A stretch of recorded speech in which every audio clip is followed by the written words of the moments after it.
उसी तरह हम चाहते हैं कि हमारी जो फिल्म है तनु वर्सेस मनु, जो शादी के बाद की कहानी है, वो भी आप लोगों का दिल जीत जाए। ये कितनी डिफरेंस होगी फर्स्ट तनु एंड मनु से पार्ट 1 से? पार्ट 1 में जो आपने देखी एक प्रेम कहानी थी लड़का और लड़की के बीच में, उनकी शादी हो जाती है फिल्म के अंत में।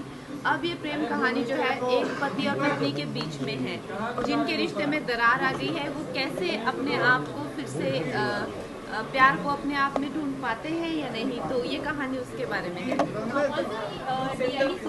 अगर बात की जाए तो कितना इंस्पायरिंग लगता है कि मॉम बनने के बाद भी इतना वो जोश है लाइफ में। यूजली लड़कियां मतलब शादी वाले में हम लोग उसको देती हैं, कहीं से भी आप इसको रिलेट कर पाते हैं? हमारे लिए अच्छा, आई थिंक मुझे तो लगता है कि जो मदर्स होती हैं दे रूल द वर्ल्ड, वही हैं they are running the world. So ऐसा नहीं है कि उनमें वो चार्म ख़त्म हो जाता है या उस तरह की भावनाएं ख़त्म हो जाता है, उस तरह का कंपटीशन करने की एक जो चाहत है वो ख़त्म हो जाती है, वो नहीं है। लेकिन वो इतना इन्वॉल्व हो जाते हैं और एक ऐसा प्लेटफॉर्म जहाँ मिल रहा है, उनको अप्रिशिएट किया जा रहा है, तो उनको भी बहुत इनकरेजमेंट मिलती है। तो ये बहुत ही अच्छा, मुझे तो बहुत अच्छा लगता है, क्योंकि मेरी जो फिल्म थी क्वीन, उसमें ये एक आई थिंक इसी की एक कहीं ना कहीं झलक देखने को मिलती थी। तो we really appreciate such shows. Queen की अगर बात आप बोल रहे थे, मैं ये कह रहा था कि अक्सर ये माना जाता है कि माँ बनने के बाद जो है आपकी ज़िंदगी ख़त्म, आपको बस बच्चों की परवरिश करनी चाहिए और फिर आपकी लाइफ बहुत डल और बोरिंग हो जाती है। लेकिन DID मॉम से मैं ये देखने को मिलता है कि ये सिर्फ एक अच्छे डांसर ही नहीं, बल्कि माँ बनने के बाद ये सारी रिस्पॉन्सिबिलिटी निभाने के बाद भी फेमस बन सकती हैं और एक अपने लिए एक नाम बना सकती हैं, विच इज आउटस्टैंडिंग।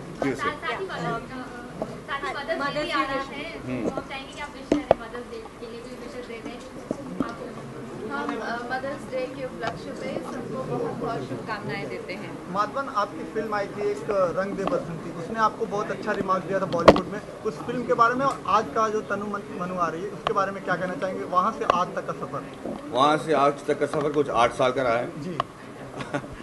रंग दे बसंती में मेरे कुछ 8 दिन का काम था, लेकिन फिल्म बहुत अप्रिशिएट की गई और मुझे लगता है कि सभी कलाकारों ने बहुत अच्छा काम किया था, इसीलिए एक ऐतिहासिक फिल्म बन गई और बहुत सारी मूवमेंट शुरू हुई उस फिल्म की वजह से।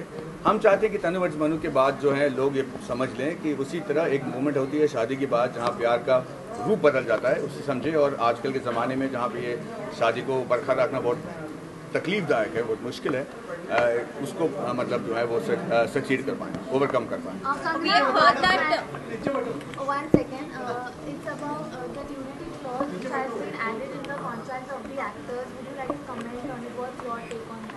मुझे नहीं लगता मुझे कोई न्यूडिटी क्लॉज के बारे में पूछेगा।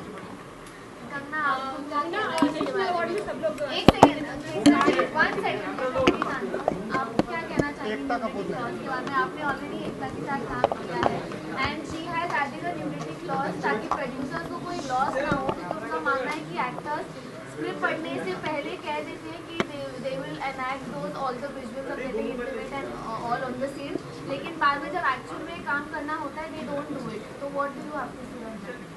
I have not been in that place, so it will be really unfair on my part to comment on someone's perspective. तो उनका एक बहुत ही व्यक्तिगत ये अनुभव रहा है, तो वो उनको ही सूट करता है। ना मैं प्रोड्यूसर हूँ, ना मेरी ऐसे कभी कोई कॉन्ट्रैक्ट बना है, तो इसमें काफ़ी मेरी तरफ से एक बेवकूफ़ी वाला काम होगा अगर मैं इसमें कमेंट करूँ। I have no understanding of this particular scenario that you are talking about. Fight for it. Yeah, I know. I have to really fight. We have heard that Bajrangi Bhaijans trailer is going to launch with Tanu versus Manu. So is it true? I saw it myself on Twitter right now. If that is true, it's a great privilege. I hope people come to watch Tanu versus Manu and Bajrangi Bhaijans trailer as well. Thank you guys. Thank you.